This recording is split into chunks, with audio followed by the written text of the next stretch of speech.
नीरज मोदी, ललित मोदी, क्या चिन्मयानंद भी मोदी जी के परिवार में हैं? क्या कुलदीप सेंगर भी हैं? राम दुलार गौड़ भी उन्हीं के परिवार में हैं? IIT BHU के गुनहगार सुना है उन्होंने भी अपना बायो चेंज कर लिया। मैं भी वो ढूंढ ही रहा था। अरे भाई, लगता है कि किस तरह से मुद्दों को भटकाया जाए। दो नौजवान हर घंटे आत्महत्या कर रहे हैं, उनके परिवारों की बात क्यों नहीं होती है? 20 रेप पर डे के आसपास हिंदुस्तान में हो रहे हैं, उनके परिवारों की बात क्यों नहीं करता? 700 किसान दिल्ली के बॉर्डर पर अपनी जान छोड़कर चले गए, यहां पर उनके परिवारों की कोई बात नहीं करता। मणिपुर में सैकड़ों लोग मर गए 1 साल के अंदर, हत्याएं हो गई, उनके परिवारों की कोई बात नहीं करता।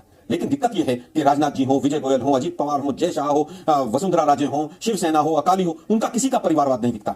स्वागत है आपका एक और नई वीडियो में। आज फिर से लेकर आया हूं एक मजेदार सी रिएक्शन वीडियो। दीपक चौरसिया को कांग्रेस के प्रवक्ता आलोक शर्मा ने किस तरीके से जवाब दिया है, वीडियो को ओरिजिनल लिंक डिस्क्रिप्शन में दे दिया है, वहां से जाके आप पूरी वीडियो चेकआउट कर सकते हैं। आलोक शर्मा जी पकड़ नहीं पाए यहाँ भी मोदी जी को, क्योंकि उन्होंने परिवारजन 140 करोड़ तो कह दिया था इसी 15 अगस्त को। है कि किस तरह से मुख्य मुद्दों से डाइवर्ट किया जाए, उसका एक कुत्सित प्रयास है, इसके आगे कुछ नहीं। आज ब्रजभूषण शरण सिंह ने और अजय मिश्रा टेनी ने भी चेंज कर लिया है। तो मोदी जी बताएं जरा कि क्या केवल और केवल वो जो परिवार की बात कर रहे हैं, आज हर 1 घंटे में किसान आत्महत्या कर रहा है, उनके परिवारों की बात क्यों नहीं करता?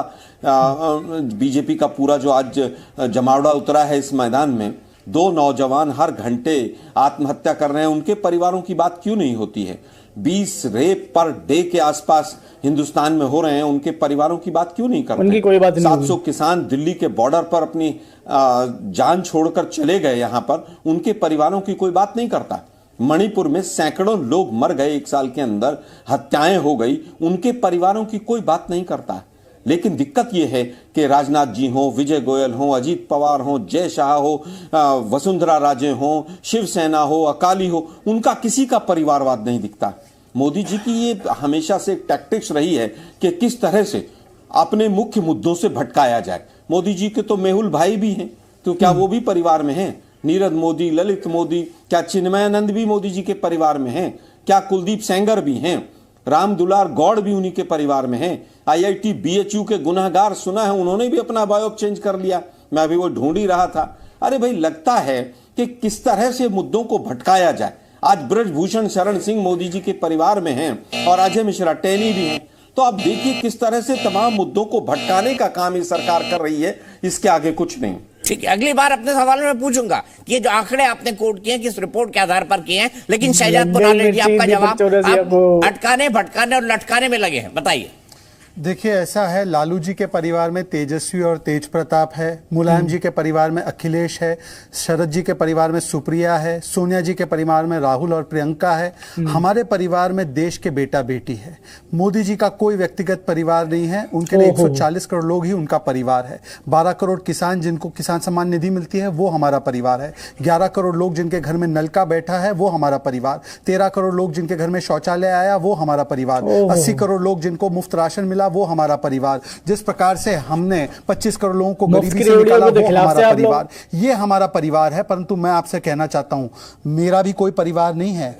हम लोग देश को अपना परिवार मानते हैं, ये परिवार को अपना देश मानते हैं। आलोक जी की अधिकृत पार्टी का बयान है, India is Indira, Indira is India. और आज मोदी जी क्योंकि इन परिवारवादियों के लूट, झूठ और गाली के छूट को एक के बाद एक ध्वस्त करते जा रहे हैं, तो ये मोदी जी को कभी मां बहन पर गालियां देते हैं, उनके समाज पर गालियां देते हैं, ओबीसी समाज को गाली देते हैं, संवैधानिक संस्थाओं को गाली देते हैं, उनके पूज्य पिताजी पूज्य माताजी जो राजनीति में नहीं है उनको गालियां देते हैं, उनको भस्मासुर कहते हैं, उनको कब्र खुदेगी कहते हैं, उनको हिटलर की मौत मारेंगे ये तक कहते हैं। अब आप सोचिए, ओबीसी गाली देने के लिए राहुल जी को कन्विक्ट भी किया गया। मैं सिर्फ एक चीज पूछना चाहता हूं, क्या आपके परिवार में शाहजहां हैं? क्योंकि आप हाथरस पर जरूर बोले मेरे भाई आलोक, परंतु शाहजहां जिसने अनुसूचित जाति जनजाति की महिलाओं का बलात्कार किया, जैसे उस समय में मुगलई मानसिकता के लोग हिंदू महिलाओं को हरम में रखते थे, वैसे इसने किया और विक्ट्री साइन दिखाया। परंतु प्रियंका वाड्रा ने एक शब्द नहीं बोला। आपके परिवार में शाहजहां और मेरे परिवार में वो 80 करोड़ लोग जिनको राशन मिलता है। ठीक है, आलोक जी जवाब दीजिए, शेख शाहजहां पर आपकी पार्टी का क्या स्टैंड है? और प्रियंका जी ने आज तक क्यों नहीं कहा बेटी हो लड़ सकती हो? शेख शाहजहां के मामले में संदेश खाली भी जाऊंगी। देखिए, मुझे लगता है हाथरस पे तो मोदी जी ने भी कहा होगा और अमित शाह जी ने भी, दोनों ने कहा होगा। और चिन्मयानंद पे और कठुआ पे और उन्नाव पे और कानपुर में स्मृति ईरानी जी ने भी जरूर कहा होगा। हमारे यहाँ से अधीर रंजन चौधरी जो वहाँ के प्रदेश अध्यक्ष हैं, बीजेपी के लीडर से पहले जहां बीजेपी की संदेश खाली सरकार है, गए उनके और उनको वहां राज्य पर में कोई पुलिस बात ने हो जाए तो रोका। वो वहां पे हमने सबसे बीजेपी पहले कुछ ममता नहीं जी की बोलती। सरकार के ऊपर अगर सवाल उठाए तो बीजेपी से भी पहले हमने सवाल उठाए। शाहजहां को जेल में डालो और उसको तुरंत फांसी पर लटकाओ, हमारी ये मांग है ऑफिशियली। लेकिन ये मोदी जी और मोदी जी के तमाम प्रवक्ता विक्टिम कार्ड जो खेलने लगते हैं, 10 साल के बाद भी विक्टिम कार्ड पर ये आधारित हैं पूरी तरह से कि भाई विक्टिम कार्ड खेलकर ही आप लोग वोट लेंगे, ये दुर्भाग्यपूर्ण है। और जो जहां तक आपने आंकड़ों की बात की थी, एनसीआरबी के आंकड़े 2022 के जो हैं उनको आप उठा लीजिए दीपक जी, उसमें तमाम जो चीजें हैं पॉइंट फॉर्म में इधर उधर हो सकती हैं, मैंने वहीं से आंकड़े आपको प्रस्तुत किए हैं। क्या वो परिवार नहीं है? क्या वो तमाम लोग परिवार नहीं है जिनके साथ मॉब लिंचिंग हुई? क्या एक शब्द कभी मोदी जी बोलते हैं? क्या मणिपुर में इतनी दुर्दांत घटनाएं हुई, क्या वो परिवार नहीं था? नहीं। अगर किसी से भी कहीं पर भी कोई गलती हो रही है तो क्या देश के प्रधानमंत्री का फर्ज नहीं बनता है कि शांति की अपील करें? किस तरह से हेट स्पीचेस देश के अंदर बढ़ी हैं, क्या वो पूरे देश ने नहीं देखा है? लेकिन दुर्भाग्य है कि केवल और केवल इस तरह की चीजों को यूज करके, मीडिया में फ्लोट करके और केवल सिंपैथी गेन करना। मोदी जी ने झूठ बोला, क्या उनका परिवार नहीं है? क्या उनका निजी परिवार क्यों नहीं है भाई? क्या उनके भाई नहीं है? क्या उनकी पत्नी नहीं है? क्या उनकी माता जी नहीं थी?